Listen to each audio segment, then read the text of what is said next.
In this lesson, you will learn about valence electrons, what they are, and how to find them based on the periodic table. There's a note taker to go with this lesson, so make sure you fill it out as you go and also complete the Find That Element exercise attached to the note taker. We've already talked about groups and periods on the periodic table. Remember that each row is called a period, but the periods also indicate something else about each element. They represent the number of energy levels or shells that an element has. These shells are found outside the nucleus and contain the electrons. The first period has one shell. The second period has two shells. The third period has three shells, and so on through all 7 periods. Remember that the 2 rows at the bottom actually belong in periods 6 and 7, so the highest number of shells that exists is 7. So what is a valence electron? All electrons can be found outside the nucleus, but the valence electrons are the ones in the outermost shell of an element. They are the farthest away from the nucleus. Valence electrons are important because they determine how an element will react with another element. We won't talk a lot about this in our class. We will stick mainly to how to determine the number of valence electrons, but you will use these more in chemistry class in high school, as valence electrons are the basis for chemical reactions. The first shell around the nucleus of any element can hold 2 electrons. Each shell after that holds 8 or more electrons. All elements try to have a stable outer shell.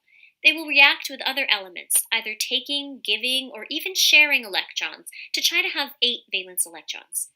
Once the outermost shell has 8 valence electrons, or 2 if the valence electrons are in the first shell, the element is considered stable.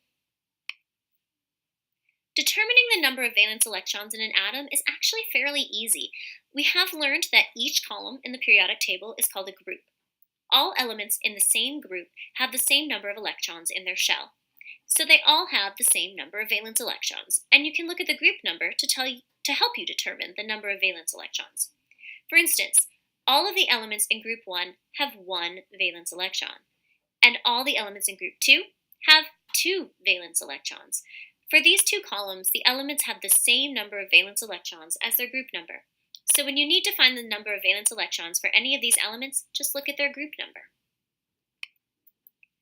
Now it gets a little trickier as we move through the periodic table. The elements found in groups 3 through 12 are called the transition metals. They are a family of elements that we will learn about later that contain familiar metals such as gold, silver, copper, lead, and iron, among others. They are generally good conductors of electricity and are very shiny.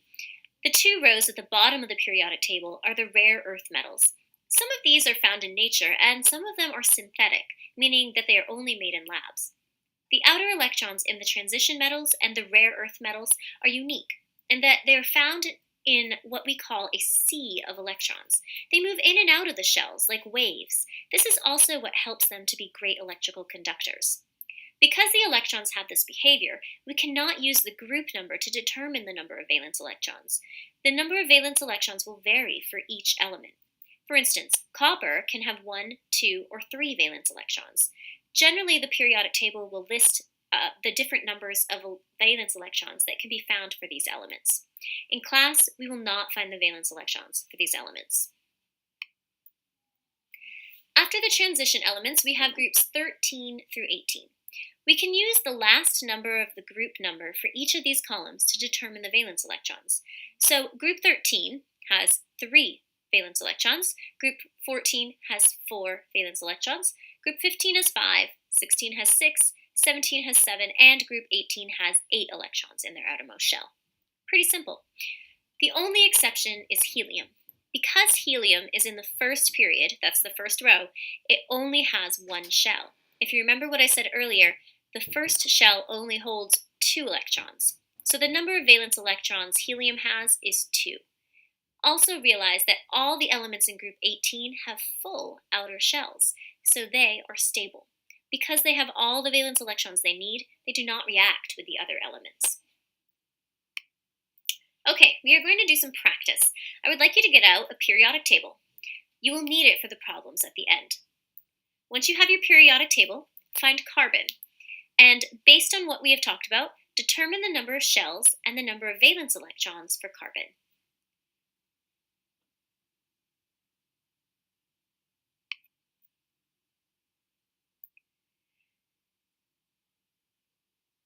Carbon is in the second period, so it has 2 shells. It is also in the 14th group, so it has 4 valence electrons. Let's try another one. Find the number of shells and the number of valence electrons for sodium. Sodium is in the 3rd period, so it has 3 shells, and it is in the 1st group, so it has 1 valence electrons. How did you do with these? Now we're going to switch it up a bit, and you will need to use your periodic table to determine what the element is based on the number of shells it has and the number of valence electrons. So look at the model here. How many shells does this atom have? How many valence electrons does it have?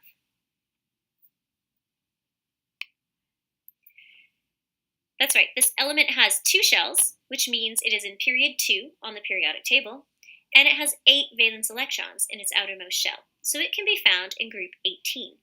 Using your periodic table, you can find the element that matches up with period 2 and group 18, and you should come up with neon. Did you get it? Let's do another one. Take a look at this atom. How many shells does it have? How many valence electrons does it have? Now look at your periodic table to figure out which element it is. You should have counted that this element has 1 shell, so it will be in the 1st period, and it has 1 valence electron, so it will be in group 1.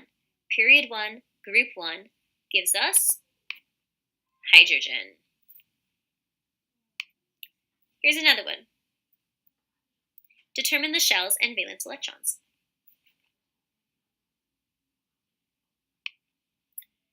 The element has 2 shells, that puts it in period 2, and it has 2 valence electrons, so it will be group 2.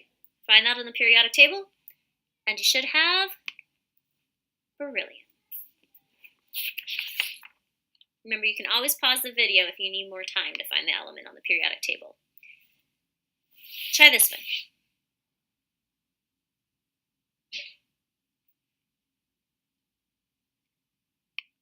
You should have figured that it has 3 shells, so it is in period 3, and because it has 6 valence electrons, it is in group 16. Lining this up on the periodic table, what will you find?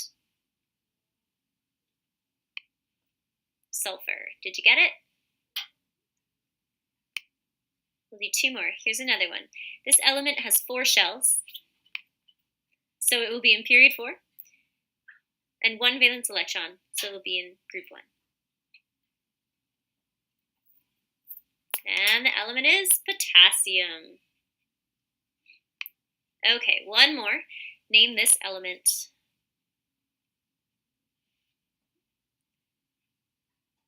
This one might have been tricky. It has 1 shell, which puts it in period 1, and it has 2 valence electrons. Because of this, you might think that the element belongs to group 2. But remember that there are only 2 elements in period 1 that have valence electrons in the first shell. This element can be found all the way to the right of the periodic table in group 18, and it is helium. Did you get this one?